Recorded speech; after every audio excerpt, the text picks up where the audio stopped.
Hello, sir. Hello, Chezi. How's it going? Good. So you received a lift, I received I have a container here that I need to load now. a container that you need to load. I got you. Okay, so Mhm. this became very real now. Yep, there is a container in the parking spot, and something needs to be done with it. And something needs to be done with it. Okay, but this Mhm. isn't like a U-Haul like that you're driving down, right? This is just I'm not gonna be driving a U-Haul. Even though I'm gonna drive my own car. Uh, we're gonna have like a 9-hour trip out of it, so it's gonna be. a 9-hour trip. I mean, obviously there'll be some stops, but is there like a podcast mix ready? Is there like music? We need to still make those decisions. Yeah. I see. All right. All right. Big Mhm. decisions. Wait, when is the exact move? Next week, I think Wednesday is the time, is the day. If Wow. everything I goes. mean, I'm sure we'll talk after your move, but regardless, it's another another exciting adventure. So I'm excited Mhm. for you. Yeah, thank you. All right. Do you want to? Okay, you did share. I'm gonna add it to the stream. I'm sorry. Okay, there we go. Yeah, Okay. so let me see.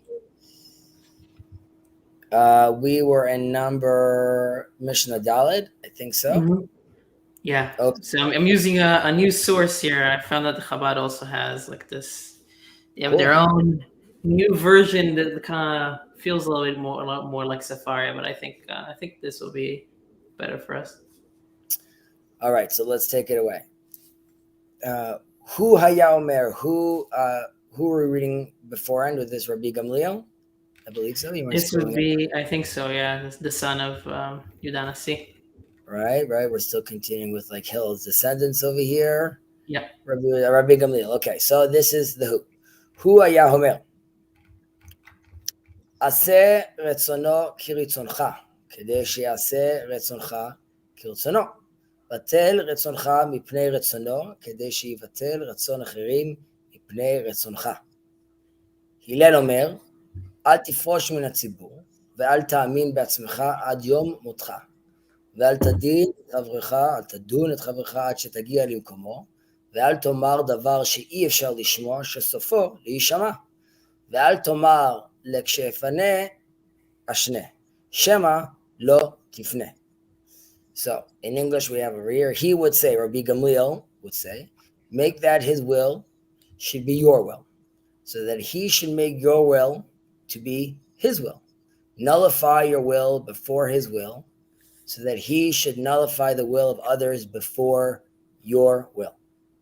Hillel would say, do not separate yourself from the community. Do not believe in yourself until the day you die.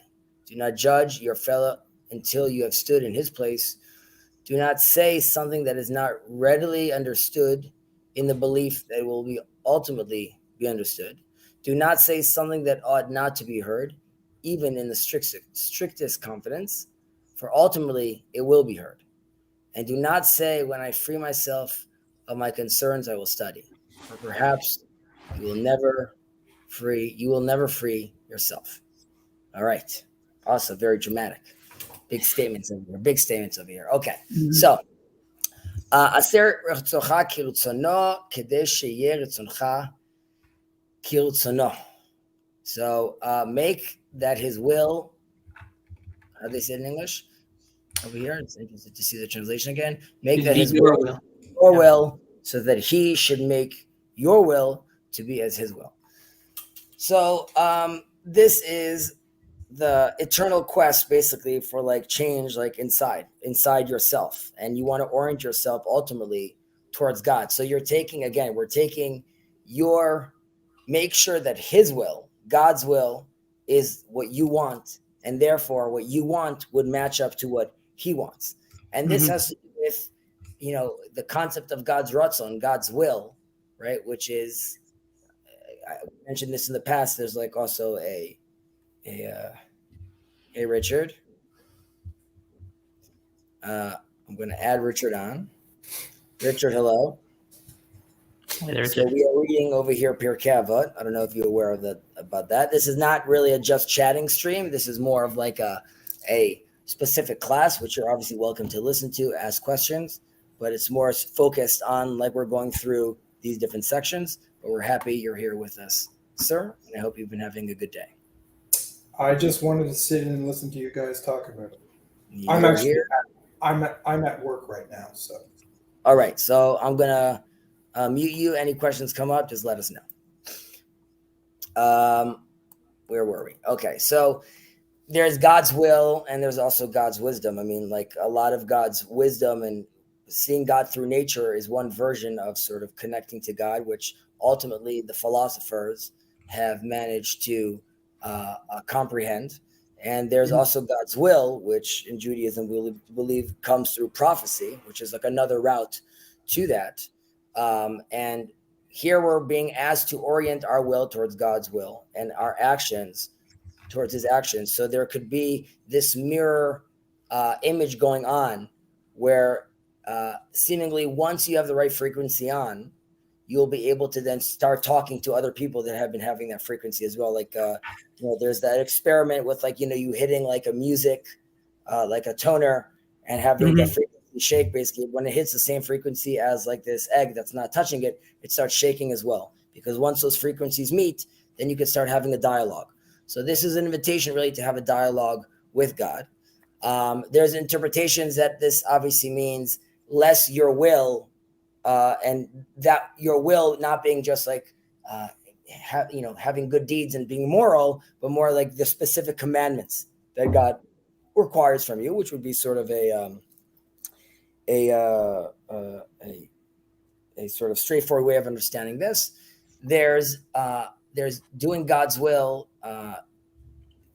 like we learn, b'chol drachecha da'eu, in all your ways you should recognize God, you should know God. So it really has to do with, like we were saying, the study of Torah together fused with derech eretz, with living in the world and being part of the community. So this too, whether you're waking up in the morning or mowing your lawn or brushing your teeth, in all those aspects, you could still be recognizing God and seeing God and connecting towards his will.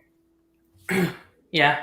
This is the part, one of the parts that kind of reminds me also of when I was reading Tao Te Ching. This is the most kind of like, right, those trade-offs, those those dichotomies of going back, just in terms of the prose itself, the poetry of the verses themselves, of how there's an interplay of here specifically also, but kind of like the space, right, the emptiness and fulfillment. Well, definitely when we get to, as we say, I'm just gonna is it you have it on the English screen as well, so that he should make your will as well. Nullify yourself, right? Bitul, really, which I earlier on I said that Hillel does make sort of a switch, even though this is not Hillel speaking over here, this is his descendant, but the Jewish tradition is aware of what's going on in the East, basically, to a certain extent, even though the Pirkei Avot and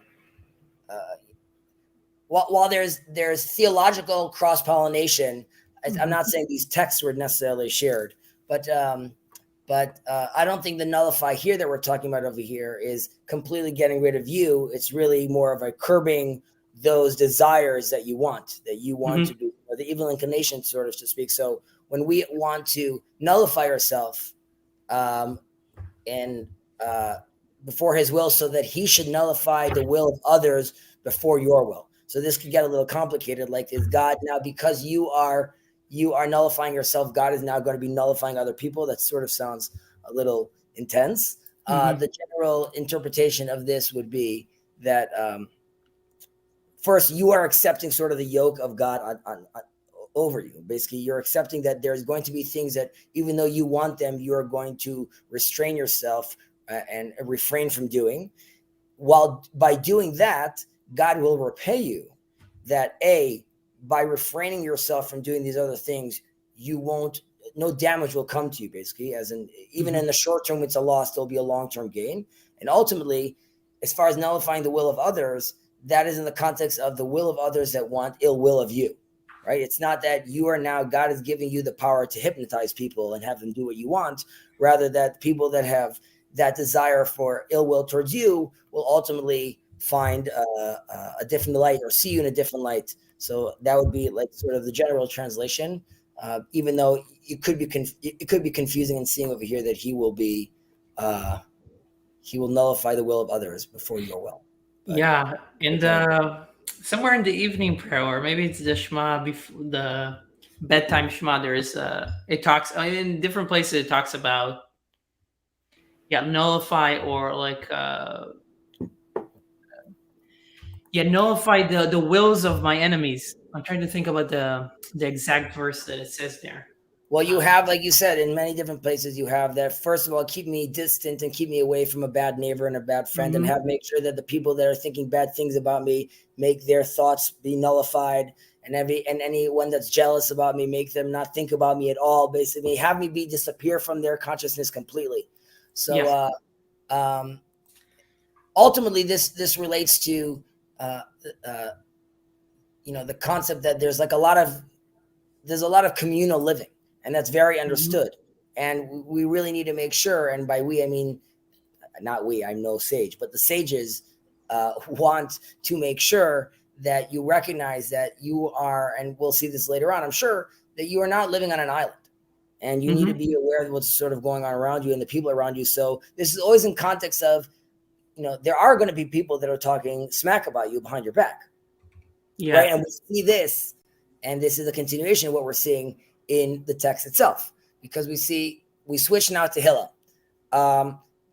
In generally speaking, why we're jumping to Hillel over here, because up until now we opened up like a parentheses over here, and we stuffed inside all the things that were said by Hillel's descendants. We're closing that bracket. Now we're going back towards like Hillel speaking, basically. So we had Hillel, we opened up his descendants, we're closing that up, and we're going back to Hillel speaking. So Hillel says, right? That you should, scroll down in English. Hill would say, do not separate yourself from the community. Do not believe in yourself until the day you die. Okay, so it's obviously, as an individual, it's easier for you to sort of change your ways and change yourself. Obviously, there's a science of sociology where we look at trends and we see how whole communities sort of can move, and we could sort of make sort of anticipations, projections with regards to a community. But if you remove yourself from their community, you're sort of putting yourself in a certain way into the unknown. It's going to be very hard to predict how you're going to behave and how you're going to act. And they're saying that's not a good place for you to be. There's an idea that Tzibur is sort of an acronym of Tzadik Bet Reish, which is Tzadik Benoni Rasha. But you could also look at it like opposite, like Rovetz, which is, what if you're in a place where it's Rasha Benoni Tzadik? Like if you're in a place where like there isn't this hierarchy of that the righteous are on top and the evil are on the bottom, but what if you're in a place where there's the evil on top and the righteous are on the bottom? Should you, in that case, yes, leave the community. Yes, remove yourself from the community. Like if you remember, we spoke about as individuals, what happens if there's a bad neighbor? Should you remove yourself or not? So the reason they reverse this tzibur to Rovetz and they connect it to the verse of V'ra'ita et shar achicha Rovetz azorta azorimo. You saw your fellow man and his donkey couldn't handle the weight of his load. You need to go help him. And the attitude here is, even if it's in a city that is an evil city right now, you should recognize that that city is in need of redemption and is in need of help. And you shouldn't run away from the city, even in that case. So again, there's the level of, it's a fine city, but you just want to be an introvert and you want to sort of back up. So that's not healthy. And even if you would think that we're talking about a case where it's an evil city and you're sort of fleeing, the attitude is, unless it's like not like life-threatening or completely detrimental to you, even in that case, you should try to remain as part of the community. Yeah.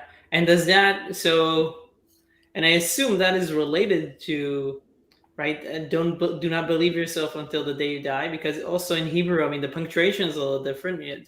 There's a comma instead of a period, and in English here, at least, there's a period. But yeah, it's like, do not, so it says do not separate yourself from a community, and then there's something about Do not trust yourself until the day you die. So what? Well, Is already don't kind of trust like yourself. So I think that's a very good point, because if you're alone, it's very difficult. I mean, we're all having a great time if we have those 24 hours for ourselves and we have time to think, or we went into the man cave to do our work. But ultimately, you cannot course correct if you're alone, right? If you're speaking out to the void, there's no one to speak back at you. It's very hard to course correct, and you shouldn't then be so sure of yourself when you're like, even if you're alone, then you should definitely not be so sure of yourself, because there's no one there to give you that course correction, even till the day you die. That would only be the time, because that would be the only certain thing happening around you when there's no one else around you. Right. That's what he said before. But Shani lets me money. Exactly. I'm to myself. You also, this reminds me, and again, because we're streaming on Jacob's channel, anything we say over here is not pro-Zionism per se, and we hope that God will redeem all who are mistaken. But Rabbi Cook was in the early years of Israel. There, when it was the Day of Independence Day, the crowds would go out to the streets. Like the people, which weren't so many, lived in Israel, would go out to the streets and dance. It was a very joyous occasion. And the rabbi says that he went out to look at the crowd, and it was the boys and the girls dancing. And the terminology there is really commenting about that. It was co-ed mixed dancing that, generally speaking, in traditional religious context is forbidden. But there was this co-ed dancing, and he said that he was upset that he didn't see any of the rabbis there, basically, and he saw that as being part of lifrosh min hatzibur, is removing yourself from the community. And I think it's also like a deep space of you would think the rabbi would be like, well, of course I'm not there, because there's I'm at Sodom and Gomorrah as far as I'm concerned, right? There's this co-ed dancing. But the idea is very much as Ren tells us in Footloose to his I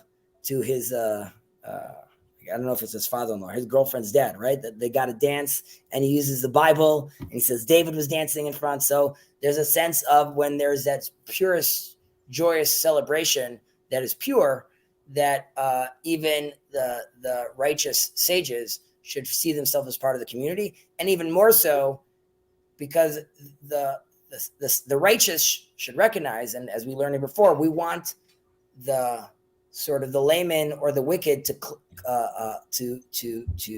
stick and stay close to the righteous, because the righteous will affect them, will be a good influence on them.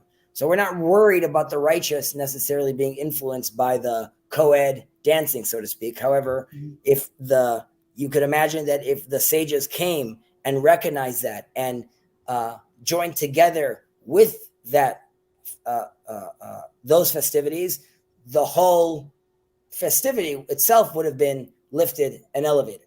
And that's how potentially you create those connections. But that was just a little note about, not removing yourself from the community, a little anecdote. So back to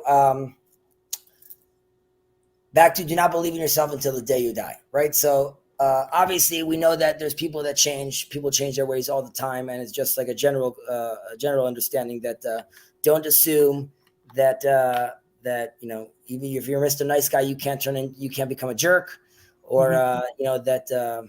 At the end of the day, we saw Steve Jobs turning from someone that people thought was hell to work with to the guru in the turtleneck that people saw as a spiritual guru. So people change their ways, and the Torah is telling you the Mishnah is telling you to be very, very aware of that as well.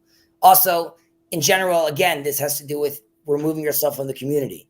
When you are removed from the community and there's no course correction, it's also very hard to sort of stay stable. The community, while it's not eternal, it's a lot more stable. So again, it's referencing, like you mentioned, if once you remove yourself from the community, it's very, very difficult to keep that stability. Yeah, it's funny. It reminds me, so I live in Memphis, and there's a lot of blackouts around. There's a lot of rain here, a lot of storms. And yeah, if you live in one of the suburbs of Memphis, it's like there's always, obviously it's just a general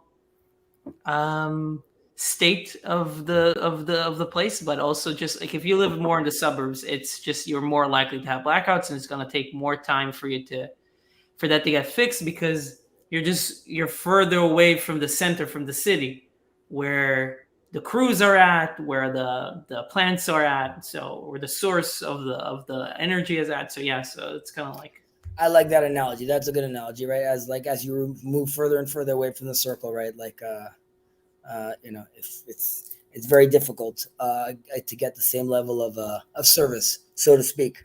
I'm just trying to think of like someone famous that obviously changed, was very sure in his ways, but let's say King Solomon would be very famous, right? Like he thought that he could handle, right? We know that the king can't have many horses and can't have many women, and but King Solomon decided that he could pull this off, right? He's the one guy that could create this equilibrium, so to speak, and he fails, right? There's idol worshippers brought into the temple. Now, again, in King Solomon's behalf, he, I believe, was way ahead of his time and recognized that ultimately, even my Egyptian wife who's bringing in those statues, that's an abstract idea that behind that is the one true God. So he was already trying to move towards a more universal sort of conversation again, but perhaps a little too much, a little too soon.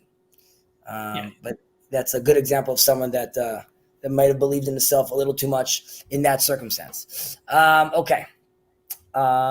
ואל תדין את חברך עד שתגיע למקומו. Okay. Do not service of the community. Do not judge your fellow until you have stood in his place. Okay, so this is, in a sense, an echo of the Havei Dan Kol Adav L'Kam Zchut, right? You should judge every person by by his best deeds and those merits, and not assume the worst. But here it's saying it's not saying don't assume the worst, rather put yourself in their position. So first of all, ladun, who are we talking about over here? When it says do not judge, and in Hebrew ladun, we're talking about the dayan, right? We're talking about, you're in the case right now where you're in front of the judge. And the judge right now is looking and deciding right now, how am I supposed to decide about what am I supposed to do in this position? Because we could get to the justice that we have inside our system, but that's not subjective, ultimate justice or truth. Like an extreme example would be the guy is, we're in court right now, and I'm saying Ben stole my bread, right? And there are witnesses that see that you took the bread, and I have a receipt that it's my bread, right? So the judge is going to be like, listen, obviously, the bread is Chezi's. Now, we don't know that I brought the bread because I'm very wealthy and I know you're very poor, and I wanted to have the bread just to make you jealous, and I was about to throw the bread into the gutter, and you have kids to feed, and you're like, in this case, I'm just going to dive and grab this bread because there's no version where I'm not going to let my kids starve, right? Did you still steal that bread? Yes, legally, you still stole that bread. However, the court system, the judge, is supposed to make a decision in this case, right? However, it's going back to saying, but how is the judge making this? How can the judge decide based on what, if I was there, if I could ever be in your shoes? I can never actually be in this position. It's sort of like a paradoxical what they're offering over here. So there's a take that we're not talking about the judges, because the judges ultimately, they need to make a justice call. They're not here to make charity, right? You could come and say that the judges are going to come and say the bread needs to go to Chezi. And at the same time, they're going to look at the community leaders and be like, someone has to take care of Ben right now, because Ben is clearly not doing well. That doesn't mean like we assume Ben is evil right now, but justice still has to done. We're still part of a system, and we can't assume we're in someone else's place, and we don't have a system that could get to that ultimate truth, which is sort of hinted to in the name.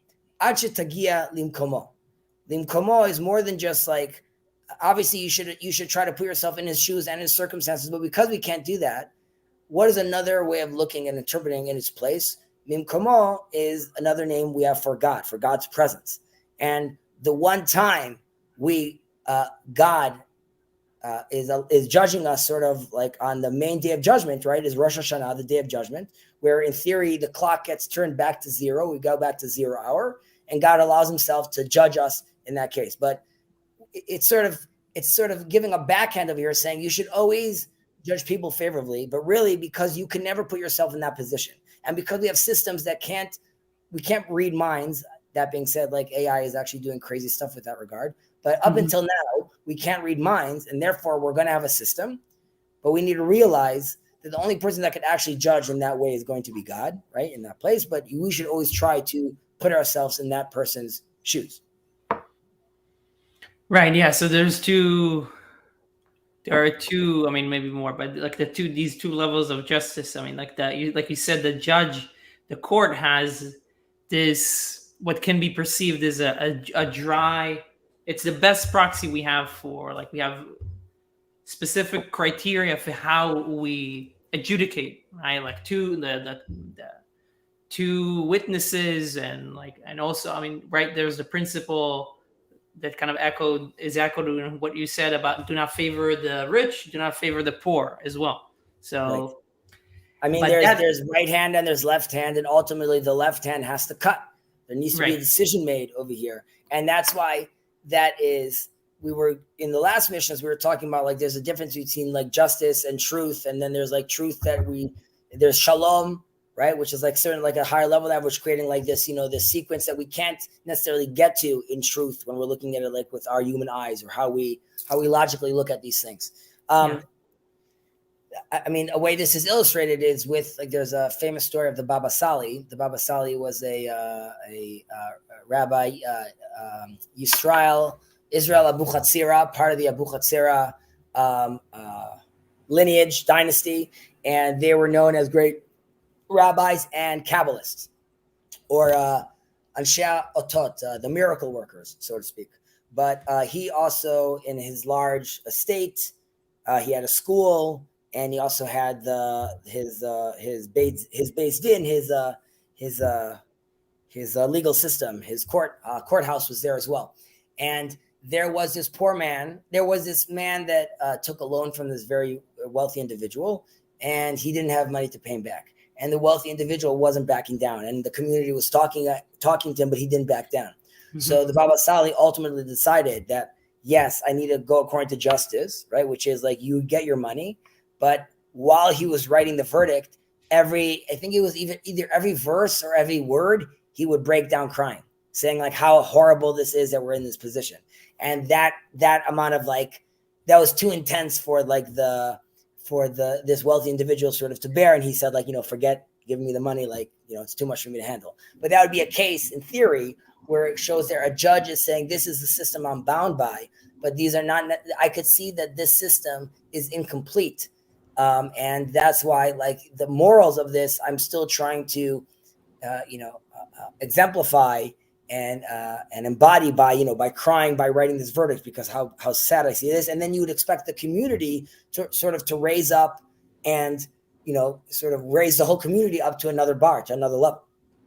Right. I think that's kind of like might be a stretch, but I feel like that's when you hear like a boycotts or people, that is kind of like a tool that the community, whether that's done appropriately or not, is trying to correct, or in addition to the justice meted out, whether it's fair or not, by the general justice system. There are people that are trying to also do that, right? So do those boycotts, like I can see with that wealthy person, right? Even if that verdict was set, the people, then everybody else in the community were like, we don't want to get any loans from that person because we can see what ends up occurring, right? I mean, and that's a second set of judgment. So this, excuse me, this of course relates to the ideas of the Shemitah year, or that like all the, all interests are void and all loans go after 7 years. And we talk about like this utopian potentially quasi-socialist reality that the Bible talks about. But again, this is in a certain way like an ideal. Like if we want to step up to the plate and be those people, if we want to live in a community where the wealthy feel naturally, they're like, yeah, it's all good. You don't have to pay us back right now. And they don't feel pressure from the community, from the rabbis to come and say, let's say from the poor to be like, well, give us, right? We were talking about how last week, how today you have this issue in Israel where you have a lot of people that are only studying and are not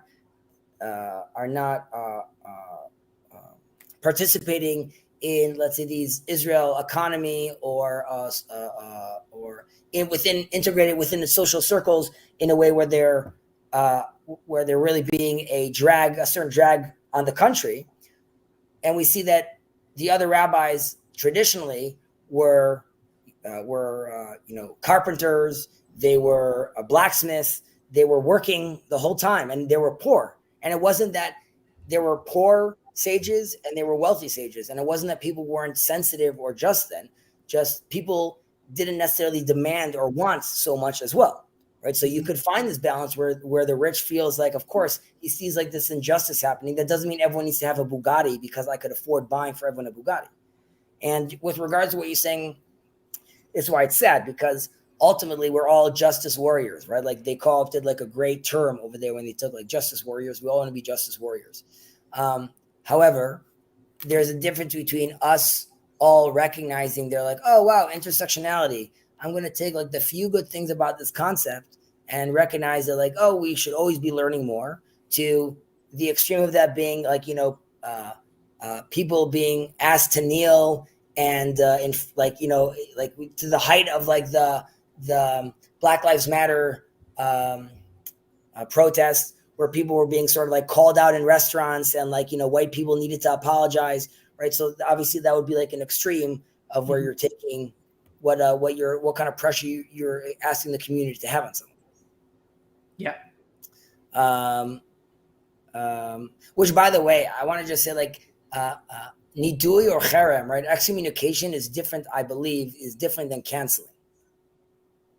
Canceling, I think that's because we're not talking to you right now. I'm not removing you from things necessarily.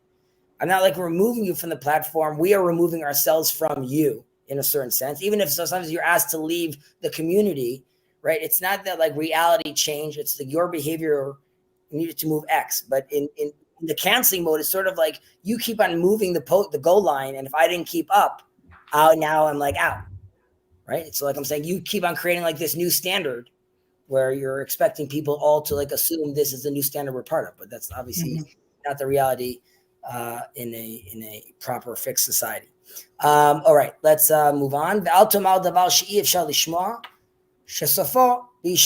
Do not say something that is not readily understood in the belief that it will ultimately be understood. Or, I love that they're giving you already the interpretation of here. Do not say something that ought not be heard, even in the strictest confidence, for ultimately it will be heard. So this is like, it's thousands of years ago, but they knew then to clear your search history. I mean, they knew ultimately these things come out, and we're living in a world today where I mentioned this in the past, I think, Ben, that like you could see this gap between you still have boomers that are in a position of power who still think that like, well, I said it behind this closed door, so there's nowhere someone's going to know. And then at the same time, you have this social media world that says like, we have every single document and we took it and we looked at it and we saw it in the cameras and they saw it, we know in this angle. So we're in this like really little crazy world right now. But right. So first of all, like we said, don't assume people can't hear you because these things are ultimately under being exposed. And I always tell this to my nieces and nephews that, when someone tells you a secret and they tell you not to tell everyone, and then you tell that one friend, listen, you can't tell anyone.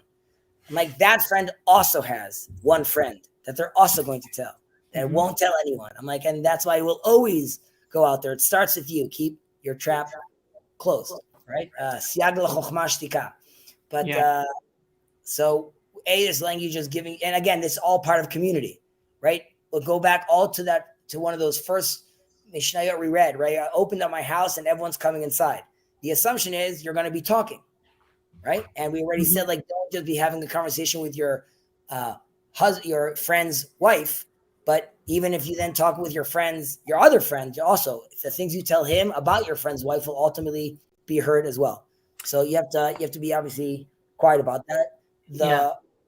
Maimonides interprets the way it's also interpreted over here, which is don't say something that people are not going to comprehend. Even if down the line you assume like, okay, in a few more generations they're going to know what I was talking about. The attitude is like, because until people become quote unquote woke enough to understand what you were talking about, or enlightened enough to know what you're talking about, it could create a lot of damage. And this again has to be chachamim hizaru b'divrachem, right? We should be very careful with the words you use and how you speak, because they could be misconstrued, they could be taken out of context, and definitely if you already know them to be confusing, you're just opening up Pandora's box, right? Like, I don't think in Jordan Peterson's like heyday with his blitz of interviews, let's say with the crescendo being, let's say, the Kathy Newman interview, I don't think per se he was saying things that are super complicated, but he was definitely there to explain every single thing, right? So like, and you could see everything he was saying was being misconstrued, or like, is that what you're saying? Are you saying women need to be murdered? Like, no, that's not what I said. So he had to be very, very careful with that, obviously. So he was careful with this one. I guess he must have read Pirkei Avot. There is another interpretation, which is like the opposite, which is don't assume people are not going to understand what you're going to say, and you should say it, as in don't hold back from saying something, fearing like this is already too high level and like I can't get into this. Like no, like force yourself to educate, explain it to them, be there, be present, be the educator, and people will gain from this. So it's really like the reverse of what Maimonides is saying, but it's sort of more from like the eye of the beholder. If you are, and we'll get to that also, I believe later on with regards to being shy, but if it's a confidence issue, then you should step up to the plate. If you're overconfident, thinking like people are not going to understand me because I know this is so complicated, then maybe don't go out dropping bombs that no one's going to be able to comprehend. Yeah. I listened actually this week or last week. I was listening to Rabbi Sachs, the podcast that he has about the parasha, and he talks about Shema, which is the verb that we have here, like do not say, or it will translate to many things. But one of the translations that he gave is also obey. So if I'm trying to think about, right, it says like do not say things that you don't think are going to be obeyed, but that will end up being obeyed. So I feel like you can also read it like that. Like if you are some kind of leader or something, and you think, okay, I'm going to say something outrageous, but people are probably not going to, probably not going to do it. It's not going to get there. I'm just going to say it to you because it's going to get me the vote or something like that. And then it ends up that these things, like people will do what you say, which is dangerous, right? Because if you so let's say, let's use an example. Donald Trump saying like, I don't know, January 6th, maybe you guys should be hanging out over there. And next thing you know, like people are like, oh, well, I guess you mean like storm the Capitol. Right. So there's something, if you hinted something, you know what the probability, like in the back of your head, okay, if I say this, the probability that it will be misconstrued to do A, and you end up saying it with that risk in mind, then you might be judged, right? So, I mean, there's a conversation online a lot of times, like in the podcast community or space with regards to, right, am I responsible for what I say, right? Like I have millions of viewers. How can I be responsible for what I say? The Mishnah's attitude is you're damn right you're responsible for what you say. You should be extremely careful about what you say. And there's now a separate question again, like going back to that justice and charity. Like maybe legally you're safe, but you hold like, I mean, I don't know. Do you know Patrick Ben David? Patrick Ben David. This guy has like valuetainment podcast. He talks a lot about this Iranian guy that moved to America, and he has this insurance company. Either way, he was schmoozing with Joe Rogan, and he was telling Joe that, like, you're basically the GOAT, you're the guy, you're the this, you're the that, and how about interviewing Trump? And you have to think about that, like the sense of responsibility. Mm-hmm. You have 11 million listeners to him weekly, I believe, which I think dwarfs all legacy media combined. Yeah. It's crazy. And I mean, for us to say, like, no, he's just like a joker, he's just like a comedian, it doesn't matter what he says. That is, and that doesn't mean people don't have responsibility in being in doing their own due diligence. But you also have to be aware of the community that's listening to you and the people that are out there in the world. So one has to be, and we could see here 2,000 years ago, the mission is telling you, be extremely, extremely careful about these things. And when you have an attitude, when the podcast starts, like it's 3 hours, like take a joint, don't worry. Think of Elon Musk, right? Smoking that joint. And he's saying like, and then think of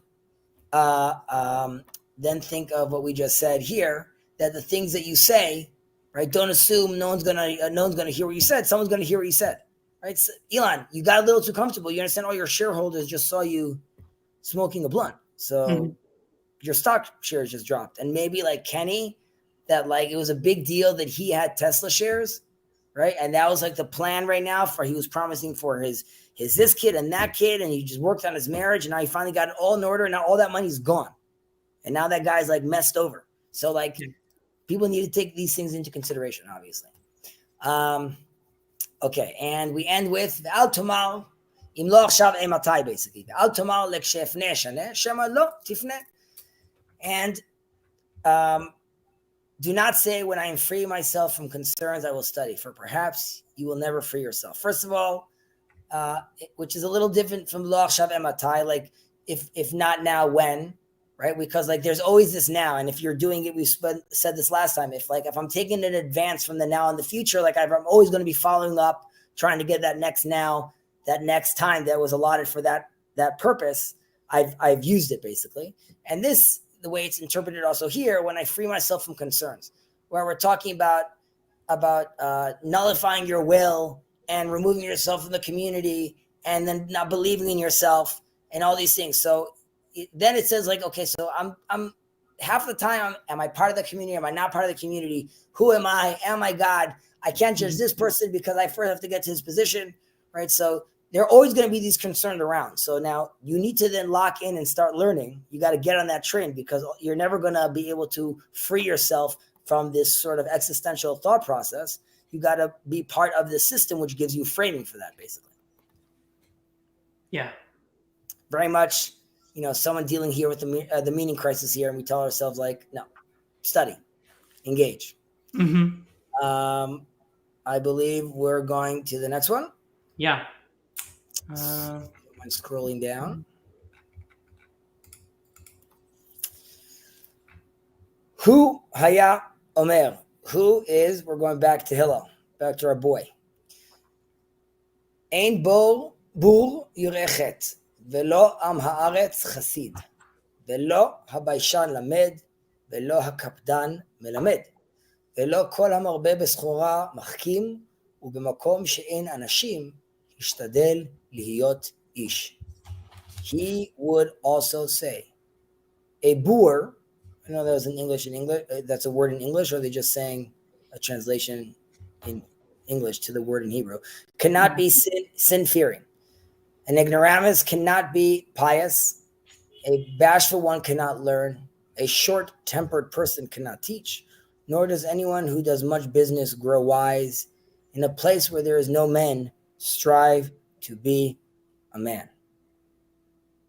All right. So what do we have going on over here? Ein bur yurechet. So a bore is like a hole, sort of like it can be looked as a field that is not maintained, right? So nothing grows out of it. Mm-hmm. Or it can be looked as a well that is there's no water in it, or there's no live water in it. It's only like it's full up to a certain amount, and that's all there is over there. There's no new fresh water making its way inside there as well.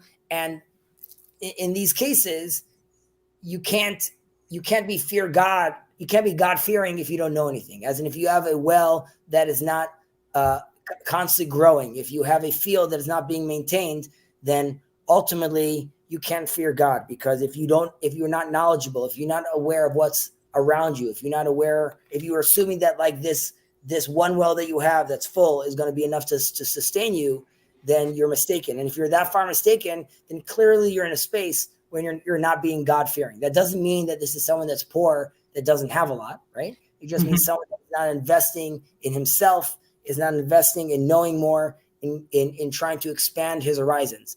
If you recall, I mentioned last week that Rabbi Cook comes and says, the simpleton that has a simple belief in God, it's sort of okay for him to stick in his lane. But the wise man can't assume that, like, he's great in medicine and he's great in science, but when it comes to theology and religion, like, I'm just going to keep my head down and like, I'm not going to dig deep. And more than that, one should risk himself even going through the routes or the levels of heresy, so long that he could come out on the other side really searching and trying to expand his horizon and his knowledge, ultimately knowledge of God, and then being God-fearing as well. There's also the fact that, which is yirechet, you when it says fear over here, it's not you are fear, like this fear of God of, something bad is going to happen to me. Rather, it's a fear that comes out of love, yiratchet, which is I love you so much that if I fear disappointing you. I think is a better way of looking at it than like the fearing of, like, quote unquote, the angry father, and more about fearing that you're disappointing your father, not because he's going to yell at you, just because how much you love him. Yeah, exactly, about the misstep. Obviously, this is in also the rubric, the framing I'm doing right now is that's Maimonides' framings of, like, the knowledge of God is the love of God, and one should do his best to learn more and understand more, and hence also all this little corner is very much in that sense, us learning more about ourselves, about each other, about recognizing ourselves in the other, and by that way expanding our knowledge of God. Velo ha'am haaretz chasid, and the ignoramus cannot be pious. So we should also say, what is an am haaretz? Because here it says ignoramus. So there's different ways of looking at this interpretation. Some in the Bible we have am haaretz being as seen as the people living in the land. We see that in like Ezekiel, and there is in Ezra. He's talking about the am haaretz, about people that are non-Jews, people living in the land but that are not Jews, or people called them haaretz. There's also am haaretz, which is ignoramus. However, what I usually hear about am haaretz is it's actually a man that knows a tremendous amount. Someone that is very, very, very learned. However, lo shimesh talmidei chachamim. He did not stick to or connect to a rabbi, and that's why, while he is very book smart, so to speak, he doesn't know what to do with that information. He hasn't cross-examined it. He hasn't seen how his rabbi takes this idea and how does he actualize it in the world, right? How do I take it? That's kind of like the autodidact criticism, right? Where you can know all this stuff, but you don't know how to put it in a way to make it practical in the real world, or it's more difficult because it's part of being being with experts or people with knowledge closely is that you can actually see how they're applying things and be in that environment. I mean, that's definitely I can personally attest to.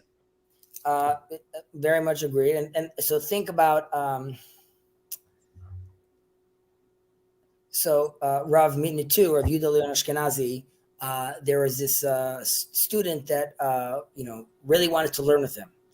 And he was very busy. I don't have time to learn with you. And he's like, I really want to learn with you. And eventually he's like, okay, come, let's sit down and talk. And he's like, okay, what are you learning in yeshiva? What are you learning in your study hall right now? He said, like, I'm learning Bava Kama. So he's like, why are you learning Bava Kama? Do you want to be like a dayan? Do you want to be like a judge? And that question sort of throws traditional thinking on its head. Like, well, I'm learning this because like we learn the Talmud. That's what we do. And his answer was like, well, that's a very practical tractate. And it's like, is that your goal right now? Like, ultimately, he told this person also to become a rabbi. So it's not like he's saying I'm against like the traditional mode of like learning this and becoming a rabbi, but more there's different perspectives of how you even want to be engaging the Torah itself. Don't assume that you're engaging it this way. Now, this guy could have been a brilliant student, but I could sometimes hear on Jacob's channel, someone will come and ask a specific question about, let's say, Judaism. And he's saying like, oh, but I heard that this rabbi said 1, 2, 3. Yes, that's true. But now if you had a rabbi that was actually guiding you, you'd see that like that's what it says over here, but this is how we interpret this way, which is why we use the word chassid. A chassid, the pious man, takes on to himself, there's what is the Torah commands of me, and then there's my interpretations of how that's actually manifest, and many times we see that being as above and beyond. This goes in a very small tangent, connects to things that I'm discussing with Yosef Razin and people on the Discord with regards to could the Essenes be identified as the Hasidim that are inside the Gemara, and the Essenes and the Hasidim both did above and beyond what was required from them with regards to, let's say, the classic biblical requirements and even the rabbis' requirements at the time. So hence we're also using the term Hasid over here, which is it's not enough for you to be an Am Haaretz where you even know a tremendous amount. It's do you know how to apply it? And to know how to apply it, that means you need to be around rabbis. And to be around rabbis or different perspectives, that goes all the way back to Enli freshman at Tzibur. You can't do that alone. You can't course correct. You got to be part of the community to even be engaging in this kind of in this kind of conversation. And obviously we'll continue going on with this because we hit this at the end when we see in a place where there's no man starts to be a man, but we'll get there soon enough. Okay, and then we have Velo habayshan lamid. A bashful one cannot learn. Okay, so there's a difference also. You know, you must study if you want to be very learned, and there's a difference also between like you need to be humble, not shy. It's okay for you to be like, I need to know my place, and rather than be like, I'm too shy to do this. People are going to be talking about me. People are going to be laughing at me if I engage in this way. Busha, in general, the word busha is in certain ways also connected all the way to like the first sin with Adam. Up until the first sin, Ve'yu arumim ve'itbosheshu, I believe, something like that, which is they were naked, they didn't know they were naked, and they didn't have the sense of being embarrassed. But after the first sin, after you recognize that we can no longer reach the mark, there's a sense of embarrassment that we have. And we've mentioned this in the past, that like we're told that the Israelites are Rachmanim, Gomei Chasadim, and Baishanim. And there's a sense of like, it's a problem to be, it's not good to be shy. And we have this in ourselves. You could connect it, back to Adam, sort of like original sin, that like we're always constantly thinking that we're going to miss the mark in a certain aspect. However, there's another way of looking at it, which is the nation of Israel, seemingly in our tradition, is the only nation that is selected and created artificially, right? So, wow, Yosef, big stuff over here. My name. Okay, so I was mentioning that the Lo habayshan lamed, and how in our tradition, Jewish tradition, Israel is the only nation that is created artificially, right? You have Egypt, you have the other countries that are sort of part of history that are happening by themselves, and you have this nation of Israel that is selected. And internally, the Jewish people, the Israelites or the Hebrews, are constantly sort of dealing with this tension of like, if we were selected artificially, are we in question? Do we really have a right to be what we say we are? If this is sort of, we're picked out taken out of the Bible or taken out of history and were elevated in this certain extent. And I think you could even see this tension with Abraham. And because God tells him, Lech lecha, go. And then he says, and the idea is that you should go by yourself. And Abraham goes by himself. Lot goes with him, but that's just, Lot could follow him. That's not a problem. And then the next verse, he goes back and brings his family. And there's a sense over there, which is like, yeah, I'm doing what God wants me to do, which is like the solo mission, but I'm also taking this family with me. And then again, God tells him, I'm going to make a great nation out of you, right? Nothing's happening. It's not working out. He goes to Hagar. His wife says, maybe we'll be more successful this route. He has a child. Now we know Hagar, according to some of the interpretations of the sages, some sages say that she is the daughter of Pharaoh. And here again, this is supposed to be, at least in Abraham's eyes, God wanted me to become this, turn into this great nation, be a father among great nations. I have a chance right now of creating this universal bond between me and God, who God just chose me, and the universal people, right? The Egyptian right now, these are the head honchos in the culture, and we're going to do this. Now God comes and tells him, no, that's not what I'm doing. I'm being specific. It's not going to be from him. And Abraham gives him pushback. He's like, no, maybe we could just keep it like this. So I think there is that, even that tension over there, which is, and I think we have it until today. And again, I'm sorry, Jacob, for saying this, but even with the Zionistic project, Italy doesn't wake up in the morning and say, do we have the right to exist? Yet Israel is always in this conflict of do we have a right to be here? Why are we here? And this question, I think, still relates to us being shy or bashful.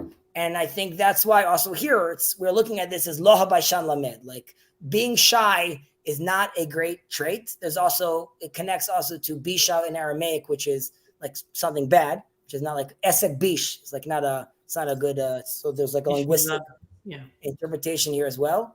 But Yosef, I see your eyes squinting. You could say you disagree with all of this. It's a safe space. Maybe. I'm also dealing with the couple-minute lag between YouTube and StreamYard. I'm still trying to, bridge the gap that I missed.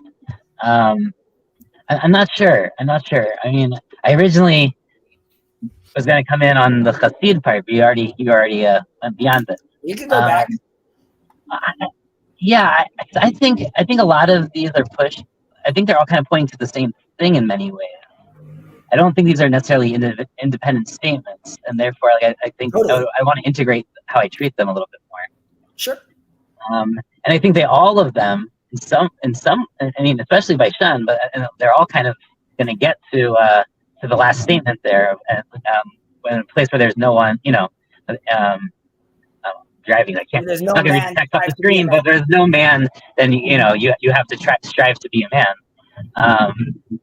It's not that you have to be a man. You strive to be a man, right? Shut down. But it's right. These are all different. They're all very different attitudes. I was going to say on the Chassid and on the Amaretz, I read that very differently, I think. So I'm okay with the Essenes, Chassid. I don't necessarily know if we have to go into that, say it's Essenes, but people really care about purity. A little side thing. Right. The Amaretz is someone who doesn't care about purity laws. And I mean, in the sense of maybe, right, and the Chassid is someone who really cares about purity laws. But I think a lot of this gets into these mentality issues, right? All of these are mentality.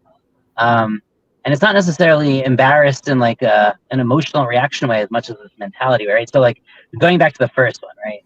You have actually the field versus the well is actually a pretty big difference, because the field that isn't maintained is a matter of, are we saying you need discipline, or is it a bore? Is it a well? It's not being filled. And you don't have the motivation, right? It's there's a big difference in how we understand the bore. You said.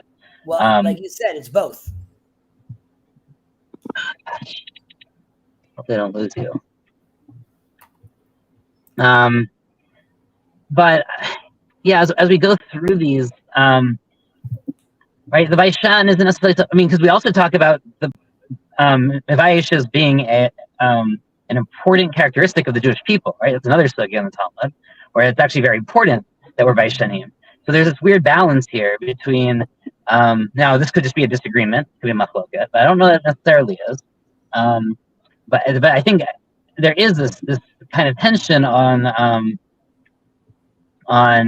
do you have the, and it's interesting. It's not the confidence to be the man and be the teacher, right? You'd have thought the kapdan, you'd have thought these would be flipped actually in some ways. The fact that it's the baishan who can't learn as opposed to the baishan who can't teach or can't lead, I think is something that we really should think about. That someone who, they pull back basically, and they're not willing to engage in the experience. Right? They're afraid of the experience. They're worried that they don't have what to contribute to the experience of learning. Is unable ultimately to learn. Which, right? I think it's a little bit different. It's in the context of, and we didn't get there yet, but ena kabdan lamed. So the kabdan, kipid is like in Aramaic, it means like also like angry, but like it could be someone that's mad. It could also be someone that is like, here it says short tempered they have over here, or it could be someone that is like extremely anal or very specific or very procedural with regards to the way he teaches. And what Yosef was saying about like weaving these together, also it's like, we'll go back. There's a guy that is not motivated, or let's say, or he's not disciplined. Or there's a guy that's an Amin Aretz, as in he knows a lot, but let's say there's something that he doesn't care, or that some interpretations as that he is book smart, but he doesn't know actually how to actualize a lot of these things, or he doesn't know how to orient these things properly on the ground. Okay, so that person in all those cases, I'm missing discipline. I don't know enough. I think I know enough, but not enough to do it. So he's not going to learn anything if he's going to be shy about those stuff. Like, you need to walk into the classroom and say, like, I want to learn even though I'm not disciplined right now, or I want to learn even though now velo hakabdan melamed. But it's going to be difficult for any one of these three characters to make their way, let's say, into the study hall, right? To teach. And there's also to teach, right? The ena kabdan, exactly. He doesn't teach. Someone that's going to be very angry at someone that's being shy, that's going to be a fail, right? We know this again, like this again is 2,000 years ago. We know this. We still have to deal with this in classrooms today. Someone that's going to be like, well, no, like, we're already at chapter 3. I'm sorry, little Timmy, but that's where we're going. Like, no, that's not going to work if you're going to be too anal about it, or like, I'm stopping in the middle. I'm stopping you to, like, little Timmy is finally doing it, and he's reading and he's being successful. And she's like, oh, it's the bell. Sorry, stop reading. Like, can't you see that this is his moment? And this is the moment to, like, continue teaching and be with him, and like, and tell him how proud you are that he's doing. So the person that's going to be really very rigid, right? So again, it's either going to be someone that is not patient enough with these people and is going to end up turning into the mad teacher, and that's a bad, or it's going to be someone that is too strict and too procedural, which is going to be too difficult for these outliers, the bashful guy, the Am Aretz that's not actualizing his potential, not becoming the Chassid, or the Boer, right? They're not going to be able to make it inside the fold. So Yosef left because he basically agrees with everything I said. That's what I understood from what he was saying. So I'm just... And he raised a... sorry, Richard, Richard, you wanted to ask a question? Yeah. So is this saying you cannot learn if you do not risk being shown your error? Right? There is a sense in which the bashful one doesn't want to be found out. The ignoramus doesn't want to be found out. And the boor kind of hides because he knows he's a boorish person. The person who steps forward, as it were, in faith and is willing to be corrected. Is that something of what you're getting at here? I mean, definitely. And this relates to... then, if you don't mind scrolling up for a second, to here, when we said over here, and do not say, when I free myself of my concerns, I will study, for perhaps you will never free yourself, right? So that's related to that. Like, this guy that we just said has all these existential issues, right? Yeah. The guy that's on his fourth stream of the day, Like, as the kids say today, touch grass. Like, you got to get out there. You got to do it. Like, you're going, like, yeah, you might get allergic. You might get a bee might sting you, or your teacher might get upset. But like, you can't be stuck in this, like, in this paralyzed by fear or anxiety sort of situation. So yes, very much. So I don't have any knowledge of the Mishnah, but as soon as you started talking, I was immediately reminded of a passage from Job, and also passages from Isaiah. Job, where God addresses himself to Job, and I apologize, I'm using the Christian conventions that I would naturally fall into, so I'm not sure if I'm in the present context. Both those books are in our Bible, so we're good. Yes. Yeah, but I don't know if should I be using God? You're all good. Do your thing. In this it's a safe space. Okay, all right. Where God says, "Stand up and face me like a man." Yeah. Right?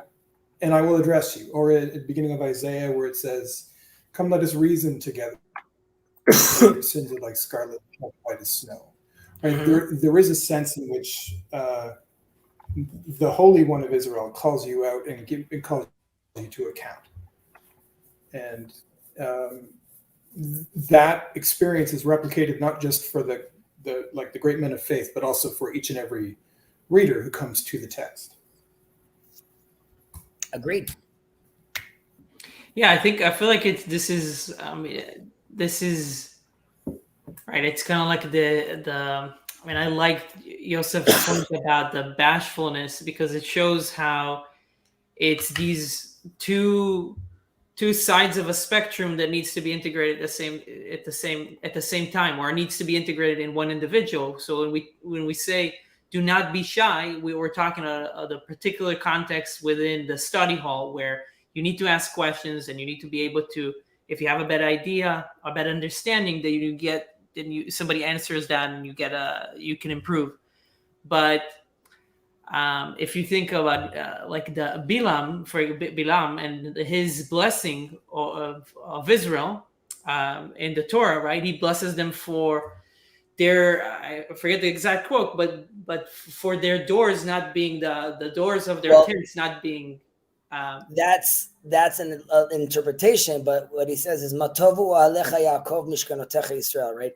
How great are your tents, Jacob? And the interpretation that our sages tell us are that their tents were oriented in such a way that no one was looking into someone else's business. And this also relates to the fact of seeing themselves as a community already, and already done at that level where like they gave themselves each privacy. And what he was mentioning, sorry, I don't want to go ahead. That's no, I would just say that was perfect. I would just say that could be interpreted as bashfulness, right? They were bashful enough, or they were Baishan, they were, yeah, I mean, in Hebrew, I mean, it sounds right, where they were bashful enough to not have the doors looking at each other, right? So that was a good aspect of that, and that is a good integration of both of those polar opposites. I'm just thinking about the Rambam and how he talks about that golden mean, right? Where you don't want to be at each end.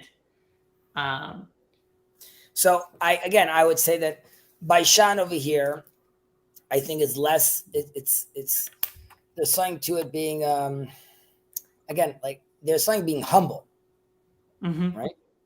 And then there's something being like shy, and with being shy, if you go to a place where you are sort of challenging yourself, I've given this an example also about like being that internal Amalek inside of you saying you can't do this, right? Or shooting those arrows towards that couple getting married saying they're never going to make it. There's something about being shy of the reality, saying that you don't really have the right to even exist. And that way you're almost like challenging God in a certain, like, I'm not good enough. I can't do this. Like, who are you to challenge the creator that made you to doubt yourself in such a manner? And then when we say in the morning blessing, Modeh ani lefanecha, right? I see the cosmos, I see the world, I see the Hubble telescope, and I can feel like I am insignificant. I am nothing. I remind myself every morning when I wake up and say, God, I thank thee. And I just like you've created all these things, you've also created the I. And because I recognize myself, I have the confidence to recognize you and thank you, which goes back to what we were saying, have your will match his will and as his will match your will, because I need to recognize myself as his creation. And if I'm shy, if I'm in the shadows, there's a certain sense of me is denying that. And by denying that, I'm in a certain sense denying God. Yeah. That's very existential. It's very existential. Yeah, we go there. We go all over the place over here. Okay, Hala, onwards. Yes. Is there anything that you want to say about in a place where there are no men strive to be a man, or do we? Yeah, we're going. I meant onwards, like we're over here. We didn't read this last time. But lo kol hamarbe b'schora machkim. And 1 second, short-tempered. Okay. Nor does anyone who does much business grow wise. So this is, in a certain way, you would think someone who is doing a lot of business, and definitely at that time, going from port to port, seeing the world, seemingly this guy's picking up a lot of skills and a lot of knowledge. So you would think this guy's going to be wise. However, the Mishnah is telling you, don't assume that. Don't assume that the guy that just because he's worldly, he actually knows a lot, right? This is like a jack of all trades, but a master of none. Is this someone that's not actually really full with knowledge? And this is also like, this is in a certain way, a hint or echoing of what we said a few Mishnayot ago about if you are going to be working for the government or you're going to be working for the authorities, right? So you should realize that this is sort of like a decree letting people know, yes, we said it's not all about learning all the time, but it's also about being active in public life. And then we went far enough to saying that, like, you should be very worried about the authorities, but if need be, go and work for the authorities. However, that's not an invitation for everyone to go work for the authorities right now and be traveling on their private jets, because don't assume that's going to make you wise. And by wise as in fill you with Torah. Yes, there's far and few between are the people that need to be doing those missions of being like community leaders. And really, you should be staying close to base and be learning. So there's like a little echoing of like saying, don't assume that it's going to be like this glorious reality.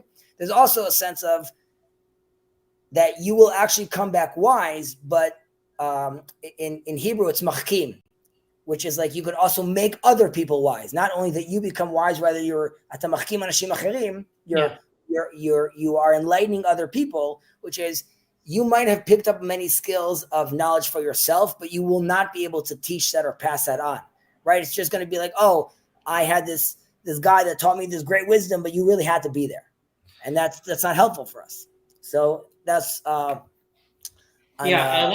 like the Hebrew how it says, because in the Hebrew it doesn't say literally does much business. It's like accumulates things basically, right? Well, you could say that he's a hoarder, right? Hamar beschora. You could also say hamar beschora, like in doing dealings. So dealings. I mean, like you said, wisdom, knowledge. I mean, schora you can mean. I can see how you can interpret it as knowledge too, right? These are things. You can think about them as physical as the skill that you mentioned. I still see it in the way you interpret it, but I just like how you can, you get this image of somebody who just has like a bunch of stuff, but they're not. Yeah, they're just like, they're just things that are like in my container outside here. They're just gonna be boxes on top of boxes on top of boxes. They're not a house with rooms and with like something integrated that you can. That it's more right. They're all categorized in their own little boxes, and these are not all discs that you're spinning together at the same time, trying to create some sort of harmony. Which, by the way, goes back to this guy that is dealing with all his business. Potentially, is also the guy we recognize as the Amaretz, the ignoramus, which we said wasn't really an ignoramus, but rather someone that is aware of stuff, but doesn't like you're interpreting right now. Business being, I have, again, business is the wrong way. Schora, according to your interpretation, Ben, would be like Moses saying, Lo ish dvarim anochi. I'm not, you could interpret that Moses telling God, I'm not a man of words, right? Like I stutter, I stammer, I can't speak. Or Moses is telling God already then, I'm not a man of physical things. I'm not a man of like, I need the highest car. I'm flipping Moses. Right. So like that's not the kind of thing I'm interested in. And here too, kol hamarbeh b'schora, lo kol hamarbeh b'schora machkim. You could, in theory, gain a tremendous amount of knowledge, and schora being you filled your toolkit with a lot of wealth, of knowledge-based wealth, but that doesn't actually make you wise. Yeah. I'm with you. Just gonna pop this on over here. What is this? Is more the way to go to wrong. Being brash and being evasive are both going off the path, just in different directions. 1000% sure. Thank you, Baz, for that beautiful comment. Okay, and ובמקום שאין אנשים, השתדל להיות איש. In a place where there are no men, strive to be a man. And by the way, again, like you mentioned here, there's a period, but in Hebrew, there is a comma, right? This is continuous and not like a brand new line sign. So what are we talking about over here being a man? There's interpretations, which is if you're in a place where no one is moral, be the moral guy. Stand up there and be that guy that speaks out for the few moral people, like we saw with Abraham and Sdom, or be the moral person. You could look at this as a place where there are other people around you, but there are no men. Strive to be a man, which is show confidence, be present. It's less about you saying like, say these two words, but it's don't be the guy that is just like, melting in the side. You've come, you are a man, be an ish. And this is, we're putting aside the brain and the nefesh and what you could do inside. Like we're putting all those things aside. Like the fact that you are a man and being present, like live up to your potential in that sense. Like don't be like a weak individual. There is a place where we say ish, anashim, where it says men in plural is leadership. Where there is no leadership, you strive to be the leader then. And the sages talk about that even if you're not qualified, like that you like if I was going up against like I don't know who a great politician is, but let's say 2008 Obama. If I'm going against 2008 Obama, I no way I have a chance. But if I'm the only guy in town right now, so I gotta be the man. Another interpretation is where there are no men, strive to be a man, as in if you are alone, going back to that place of if you already removed yourself from the community, or you find yourself removed from the community and there are no eyes on you, there are no other men to be found, regardless, conquer your evil inclination and be the man, be the righteous man, even if you're doing this with yourself and no one else is there around to see you. Yeah, and I mean, like Yosef added, ishtadil, like strive. It might be difficult to do that, to keep, but all you can do is strive towards that. And that strive goes all the way back to, and the bashful one can't learn, right? Like you have to try. Right. You have to you got to remove yourself from that place. You can't be living in those concerns forever. You must try. And like Yosef was saying, the trying would be, right? And like how I interpret also, en bur yireh chet, right? A boar cannot be sin-fearing. And if the boar is like the field, right? So I don't have any discipline. So you have to at least try to do that. Get that inertia going. Okay. Let's continue. Yep. Good. All right. This is a strange one, I think. Yeah, I guess we could end it on this one. Af hu ra'a gulgolet achat shetzafa al pnei hamayim. Amar la. Al da'ateft atfuch. Vesof metayapech yutfun. This is in Aramaic. He also saw a skull floating upon the water. Said he to it, because you drowned others, you were drowned. And those who drowned you will themselves be drowned. So he also saw, we're talking about Hillel, right? He's the guy that we also saw. So the way I learned this is let's say what we're talking about over here first, and then we'll put it in some context, at least the context that I was taught. First, it's basically telling us over here the violence, the circle of violence is never ending. Basically, I see a skull in the water, or I roll up to a crime scene, right? or you could see any movie where a detective gets out of his car and he looks at his gray partner and says, "I'm telling you, Joe, this is never going to end," right? He sees like this body on this floor and he says like, "This is Nick Nicholson. He was shot dead, part of a drive-by. But he was one of our suspects for the drive-by last week where killed this guy. And now the ones who killed you, your crew is going to kill them next week. So they're also going to drown." And it's never going to end. This cycle just never ends. There's an interpretation which says also Hillel is sort of speaking, again, whether this to himself and like this is like his own little insight, or he's talking to the people and explaining that ultimately this circle of violence do not interact with it, and don't take the law into your own hand. Well, this only should be happening with the judges, because if you decide now to come in and avenge your brother, right? Even if according to the Bible, right, we have this system, if I kill someone by mistake, we're still going to allow, there's still space. The Torah understands that Joe's brother that you just killed by mistake is beside himself, and he's running after to kill you right now. Right. And we understand why he wants to do that, because you killed his brother. So only if you make it to the sanctuary city are you safe. But up until then, it's sort of like all bets are off. Now, that's why they also have to have signs all over letting people know that, like, this way towards Sanctuary City to really make sure people can get there quickly. Yeah. It's very much like, with the Roadrunner, like you're changing the signs to go the other direction, like back circle. So, yeah. So do you have Levites along the way telling you where to go, or like just like... Yeah. So Levites actually, so there's the 3 sanctuary cities within, let's say, old school Israel, and there's 3 past the Jordan. And then there's, out of the 48 cities that were given to the Levites, all those cities also acted as sanctuary cities as well. Yeah. So it was significantly more, ultimately speaking.